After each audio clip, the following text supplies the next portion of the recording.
کہتے ہیں کہ جی بچے جو ہیں میرے وہ بہت ضدی ہیں، بات بھی نہیں مانتے اور پڑھائی میں بھی توجہ نہیں کرتے۔ سب سے پہلی بات تو یہ ہے میری بیٹی کے صبح و شام آیت الکرسی پڑھ کے ان پہ دم کیا کریں۔ آیت الکرسی جو ہے یہ ایک عظیم نعمت ہے اللہ کی، اس میں اسم اللہ الاعظم ہے، ایسا اسم اعظم ہے الذی اذا دعی بہ استجاب، کہ جب مانگو تو ملتا۔ لیکن شرط یہ ہے میری بیٹی کہ آپ پہلے کسی قاری سے آیت الکرسی کو صحیح پڑھنا سیکھ لیں کہ ہم نے اس کا تلفظ کیسے ادا کرنا۔ دوسرا یہ ہے کہ پھر جب پڑھیں تو اس کے ایک ایک حرف پر آپ کا ایمان اور عقیدہ ہو کہ اللہ لا الہ الا ہو، کوئی معبود برحق نہیں مگر اللہ، الحی القیوم، جو زندہ ہے اور کیا اس کے بعد بھی زندہ رہے گا، جس پہ کبھی فنا نہیں آئے گی۔ ایک ایک لفظ پر آپ کا ایمان۔ تو انشاءاللہ ثم انشاءاللہ ہر نماز کے بعد، صبح کی نماز کے بعد اگر بچے ہیں تو ہاتھوں پہ دم کر کے ان کے بدن پہ پھیر لیں۔ اگر وہ نہیں ہے مثلاً مدرسے چلے گئے تو آپ پڑھ کے دم کر دیں، تو ان پر جو شیطانی اثرات ہوتے ہیں نا وہ ختم ہو جاتے ہیں۔ جب شیطانی اثرات ختم ہو جائیں گے پھر وہ فرما بردار بھی ہو جائیں گے، پھر تعلیم بھی حاصل کریں۔ اور دوسرا بیٹی غلطی ہماری ہے، ہمارے دماغوں میں جدید معلومات نے یہ بات بٹھا دی ہے کہ جی بچہ جو بھی شرارت کرے اس کو مت روکو، اس کو ڈسٹرب نہ کرو، بڑا ہوگا خود بخود ٹھیک ہو جائے گا۔ یہی غلطی ہے بنیادی۔ بچے کی تربیت جو ہے ویسے تو ماں کی گود میں ہوتی ہے، لیکن جب 4 سال کا بچہ ہو نا تو اس وقت سے اس کی تربیت کا لحاظ کریں، اس کو وضو سکھائیں، کلمہ شریف سکھائیں، اللہ کا نام سکھائیں، اپنے ساتھ کھڑے ہو کے نماز پڑھنا سکھائیں، باپ انگلی پکڑ کے مسجد میں ساتھ لے جائیں۔ اس وقت سے جو آپ تربیت کریں گی نا تو نقش کل حجر ہوگی، ان کے دلوں میں نقش بیٹھ جائے گا، پھر وہ کبھی نہیں بھٹکیں گے۔ آپ حیران ہوں گی کہ یورپ میں، لندن میں، امریکہ میں، اب تو میں مدت ہو گئی سفر نہیں کرتا، لیکن پہلے بھی ہر سال مختلف ملکوں میں جاتا تھا، تو میرے کئی الحمدللہ وہاں بڑے بڑے لوگ دوست ہیں، تعلق والے ہیں، ان کی لڑکیاں بڑی ماڈرن ہیں، اور کوئی ڈاکٹری میں ہے، کوئی انجینئرنگ میں ہے، کوئی ایم بی کی کلاسیں کر رہی ہے، کوئی آئی ٹی کی کلاسیں کر رہی ہے، پڑھی لکھی بھی ہیں، خوبصورت بھی ہیں۔ لیکن یقین کریں کہ لندن کے ماحول میں رہ کر وہ تہجد کے لیے اٹھتی ہیں اور ایک لمبی چادر سر سے لے کر پاؤں تک اپنے پورے بدن کو ڈھانپ کے باقاعدہ تہجد پڑھتی۔ اب جو لڑکی تہجد پڑھتی ہوگی میری بیٹی، وہ فرض نماز چھوڑے گی؟ ممکن ہی نہیں۔ کیا ہے کہ وہ بچپن سے ان کی تربیت ہے۔ یعنی اب ہمارے اپنے ملکوں میں، پاکستان ہو، ہندوستان ہو، بنگلہ دیش ہو، اسلامی ملک جتنے ہیں اللہ سلامت رکھے، ہمارے مدارس میں بھی بہت کم مدرسے ہیں جن میں تربیت ہے، لیکن یورپ کے مدرسوں میں، لندن کے مدرسوں میں، امریکہ کے مدرسوں میں اتنی اچھی تربیت ہے کہ بچے کو وہ داخل نہیں کرتے جب تک کہ اسلامی لباس نہ پہنے۔ نیچے پاجامہ ہوگا اور چھوٹی پنڈلی تک اس کا کرتا ہوگا، اگر سردیاں ہیں تو گرم کپڑے کا ہوگا، اور سر پہ ٹوپی ہوگی، پھر پگڑی ہوگی باقاعدہ۔ ان کا یہ یعنی یونیفارم ہے، لباس ہے، اس کے بغیر وہ داخل ہی نہیں کرتے مدرسے میں۔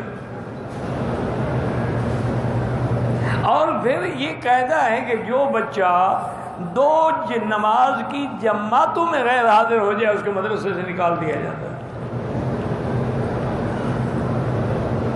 اور تیسری وجہ یہ ہے کہ انہوں نے اپنے مدرسے کی مسجد میں انتظام کیا ہے کہ 3 لڑکے جو ہیں بالغ عاقل فاہم جو ہیں وہ اعتکاف میں بیٹھیں گے۔ وہ ایک دن ختم ہوگا تو پھر دوسرے 3 طالب بیٹھیں گے، یعنی کوئی دن اعتکاف سے بھی خالی نہ ہو۔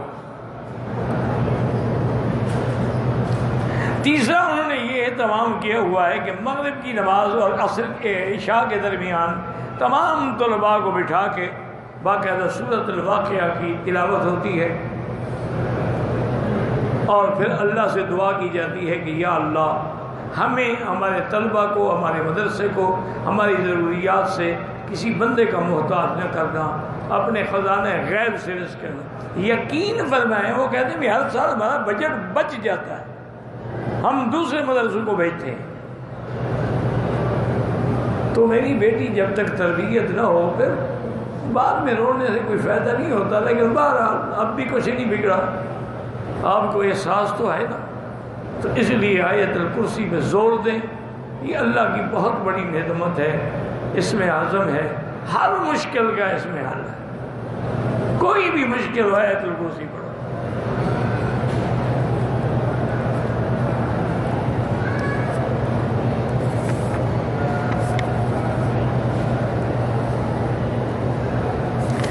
بہرحال میری بہن بات یہ ہے، آپ نے جو پوچھا ہے کہ شیعہ اور سنی کا نکاح نہیں ہوتا، بالکل بات ٹھیک ہے، لیکن مسئلہ یہ ہے کہ یہ شیعہ بھی تو کوئی ایک قسم نہیں ہے نا۔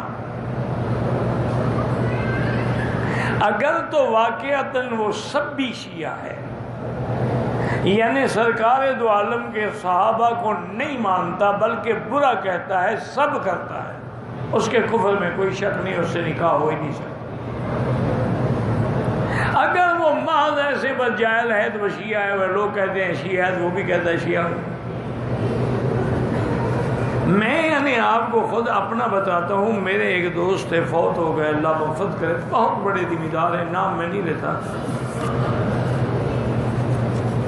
نام لینے سے غیبت ہو جاتی ہے نا، نام نہ لو تو پھر واقعہ ہے نا۔ اچھا، وہ بالکل یعنی مشہور شیعہ ہے، اللہ عالم اس کو میرے ساتھ کیا تعلق ہے کہ وہ جب بھی آتا نا بیچارہ مکہ، اب تو فوت ہو گیا، مکہ سے عمرے پہ آئی، میرے پاس ہی آ کے ٹھہرتا۔ ایک دن اس نے مجھے کہا کہ حضرت اب پاکستان کب آئیں گے؟ میں نے کہا بھائی میرا تو ہر سال ارادہ ہوتا ہے کہ اللہ نہ چاہے تو میں کیا کروں، ابھی بھی میرا یعنی بالکل یہ انہی دنوں میں وہاں جانے کا ارادہ تھا۔ تو کل ہی مجھے وہ ڈاکٹر صاحب کو میسج آ گیا کہ آپ کی دوسری آنکھ کی آپریشن کرنے کی ڈیٹ ہے، تو آپ 5 صفر کو آئیں اور چیک اپ کرائیں۔ تو اب اگر صاف بات ہے کہ آپریشن کا تو میں پھر سفر تو نہیں کر سکتا۔ اچھا، وہ اسپتال اتنا بڑا ہے نا، وہ ایک دن میں تو نہیں کرتے نا، وہ تو بھی چیک اپ کریں گے، وہ ڈیٹ دیں گے، پھر پتہ نہیں کیا کیا کریں گے۔ اور میں نے کہا یار پہلے تو ہو، نے کہا نہیں جی پہلے ہو چکا، 2 مہینے گزر جائیں، ہم اثر نو پر سب کو دوبارہ کریں گے، ان کی مہربانی اللہ جزائے خیر۔ بارہ وہ کہنے لگا اچھا جی اگر بفرض محال آپ پاکستان آئیں تو میری دعوت قبول کریں، اور دعوت کے ساتھ میں یہ بھی گزارش کروں گا کہ میں ایک بڑے جلسے کا انتظام کروں گا، آپ نے وہاں تقریر بھی کرنی ہے۔ اور میں نے کہا کیا کہہ رہے ہو، تم شیعہ ہو، تمہاری برادری ساری تم سے بھاگ جائے گی کہ شیعہ ہو کہ مولوی مکی کو بلایا ہے؟ اور نے کہا تو نقصان میرا ہی ہوگا نا، آپ کا تو نہیں ہوگا نا۔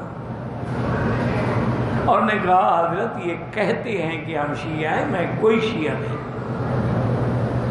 ہم پکے اہل سنت والجماعت ہیں، ہماری بدقسمتی ہے کہ ہماری ماں شیعہ تھی، اس کی وجہ سے لوگ ہمیں شیعہ سمجھتے ہیں، ہم شیعہ نہیں ہیں۔ وہ ایک بدنامی ہے ہمارے اوپر لگی ہوئی ہے، نہ ہمارے کوئی مجلسیں ہوتی ہیں، نہ کوئی ہمارے ذکر اذکار ہوتے ہیں، نہ ہم کبھی ان کے مجلسوں میں جاتے ہیں، نہ کبھی ہم ماتم میں شریک ہوتے ہیں، لیکن نام ہے بس چلا ورنہ ہم شیعہ نہیں ہیں۔ اگر میں شیعہ ہوتا تو پھر آپ کے پاس آتا۔ تو بہرحال ہو سکتا ہے میری بیٹی وہ شیعہ نہ ہو، نام کا شیعہ ہو، لیکن اگر وہ سب بھی شیعہ ہے تو پھر خلو خراب ہے، پھر نکاح توڑوا دیں۔